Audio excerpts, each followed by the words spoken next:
Hello दोस्तों, online शिक्षा मंच के हमारे YouTube चैनल में आप सभी लोगों का स्वागत है। आज हम हिंदी की बहुत ही लेटेस्ट वीडियो लेकर आए हैं, जिसमें हमारा टॉपिक है हिंदी का वर्गीकरण। तो आइए जानते हैं। देखिए, हिंदी का वर्गीकरण 3 रूपों में किया गया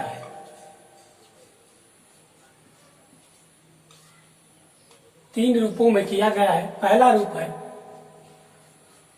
प्राचीन हिंदी,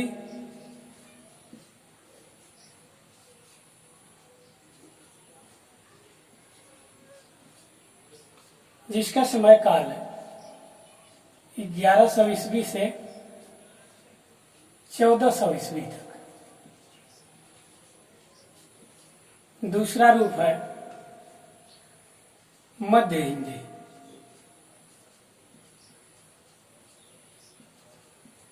जिसका समय काल है 1400 ईस्वी से 1850 ईस्वी तक। और तीसरा रूप है आधुनिक हिंदी,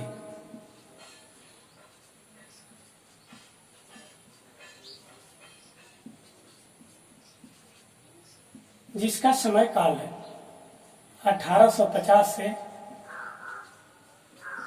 अब तक।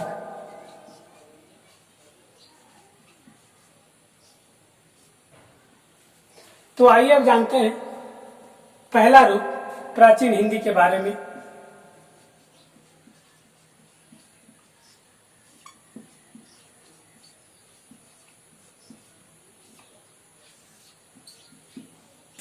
देखिए, प्राचीन हिंदी से अभिप्राय अपभ्रंश और अवहट के बाद की हिंदी। कहने का अर्थ है कि अपभ्रंश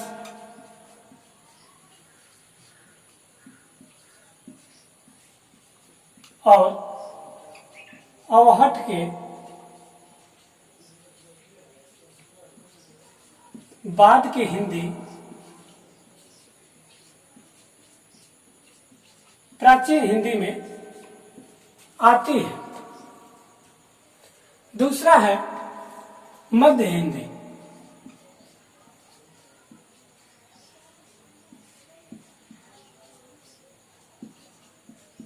देखिए, मध्य हिंदी में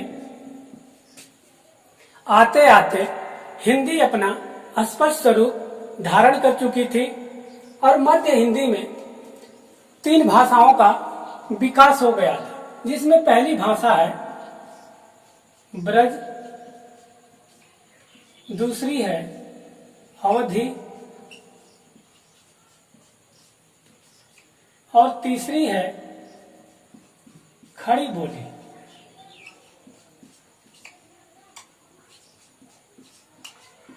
मध्य हिंदी में सबसे ज्यादा ब्रज और अवधी भाषा का प्रयोग किया गया और मध्य हिंदी में खड़ी बोली का प्रारंभ हो गया था। आइए ब्रज भाषा के बारे में जानते हैं। देखिए, ब्रज भाषा मुख्य रूप से ब्रज के क्षेत्रों अर्थात मथुरा, ग्वालियर और भरतपुर के क्षेत्रों में बोली जाती है और ब्रज भाषा का प्रयोग सबसे ज्यादा कृष्ण भक्ति कालीन कवियों जैसे सूरदास,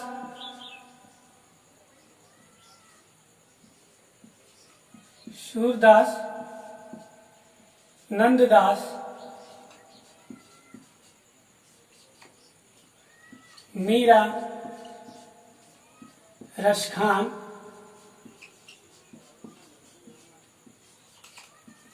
देव, घनानंद, बोधा ठाकुर इत्यादि कवियों ने भरपूर मात्रा में प्रयोग किया है।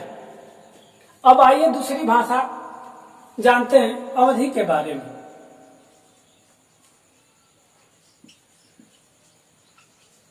देखिए, अवधी भाषा मुख्य रूप से अवध प्रांत के अंतर्गत लखनऊ, सीतापुर,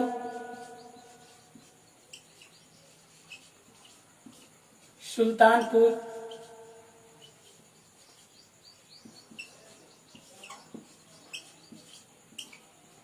गोंडा, बलरामपुर,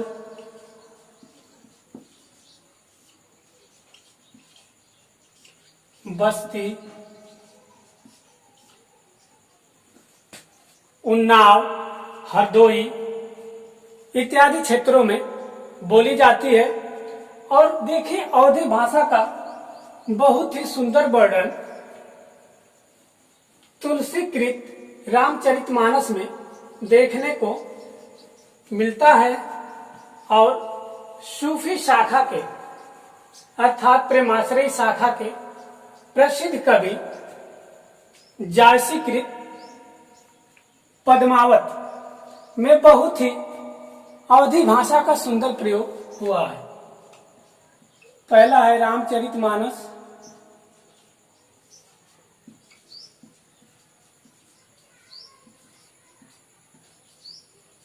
तुलसीदास जी द्वारा रचित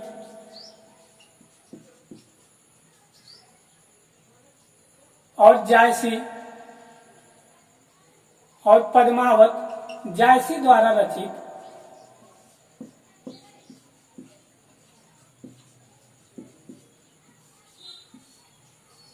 काव्य है। इनमें अवधी भाषा का बहुत ही सुंदर प्रयोग देखने को मिलता है। अब तीसरी भाषा है इसमें खड़ी बोली।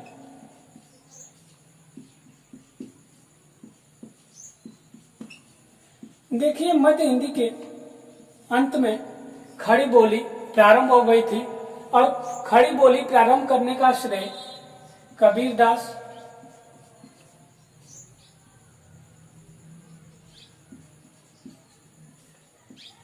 नानक, दादू, इसके अतिरिक्त कासिम, मंझन इत्यादि लोगों को जाता है जिन्होंने खड़ी बोली का प्रारंभ किया गया था। अब आइए हिंदी के वर्गीकरण के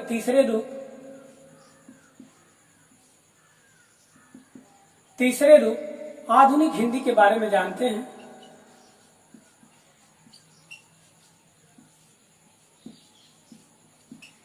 आधुनिक हिंदी का समय काल था 1850 से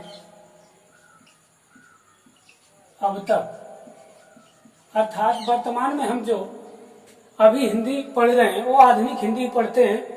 तो देखिए दो रूपों के बाद जब हिंदी आधुनिक रूप में आई तो इसका स्वरूप और स्पष्ट हो गया था। और उस टाइम भारत में अंग्रेजी सरकार की हुकूमत थी और वे लोग भी खड़ी बोली का प्रयोग करने लगे थे और धीरे धीरे सरकारी कामकाज के तौर पे हिंदी भाषा का प्रयोग होने लगा था। उसके बाद 20वीं सदी तक आते आते हिंदी पद्य और गद्य दोनों की प्रमुख भाषा बन गई और पद्य और गद्य दोनों में रचनाएं रची जाने लगी और विभिन्न प्रकार की राष्ट्रवादी कवि हुए जो देश के प्रति या प्राकृतिक सौंदर्य के प्रति विभिन्न प्रकार की रचनाएं गद्य और पद्य दोनों में लिखने लगे। तो वर्गीकरण में यही सब मुख्य बातें थी हिंदी की। तो दोस्तों आपको हमारी वीडियो कैसी लगी? अगर अच्छी लगी हो तो वीडियो को लाइक एंड शेयर करिए, चैनल को सब्सक्राइब करिए। और हमारा नेक्स्ट टॉपिक रहेगा हिंदी साहित्य का काल विभाजन। धन्यवाद।